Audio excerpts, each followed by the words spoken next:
ಸ್ವಾಮಿ ವಿವೇಕಾನಂದರ ಅವರ ಕಿರು ಪರಿಚಯ. ಹೆಸರು ಸ್ವಾಮಿ ವಿವೇಕಾನಂದ. ಬಾಲ್ಯದ ಹೆಸರು ನರೇಂದ್ರನಾಥ ದತ್ತ. ಜನ್ಮ 12 ಜನವರಿ 1863 ಕಲ್ಕತ್ತಾ, ಬಂಗಾಳ. ತಾಯಿ ಹೆಸರು ಭುವನೇಶ್ವರಿ ದೇವಿ. ತಂದೆ ಹೆಸರು ವಿಶ್ವನಾಥ ದತ್ತ. ಗುರುಗಳ ಹೆಸರು ರಾಮಕೃಷ್ಣ ಪರಮಹಂಸ.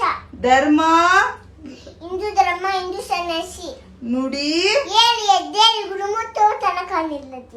ವಿದ್ಯಾಭ್ಯಾಸ ಕಲ್ಕತ್ತಾ ಚರ್ಚ್ ಕಾಲೇಜಿನಲ್ಲಿ ಸಸ್ಯಶಾಸ್ತ್ರ ಅಧ್ಯಯನ ಮಾಡಿದ್ದರು. ಸಾಧನೆಗಳು 1897ರಲ್ಲಿ ರಾಮಕೃಷ್ಣ ಮಿಷನ್ ಸ್ಥಾಪಿಸಿದವರು.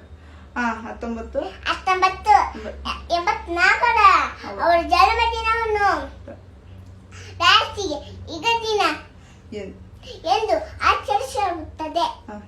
ಚಿಕಾಗೋದಲ್ಲಿ ವಿಶ್ವಧರ್ಮ ಸಮ್ಮೇಳನದಲ್ಲಿ ಭಾಗವಹಿಸಿದರು. ಮರಣ 4 ಜುಲೈ 1902.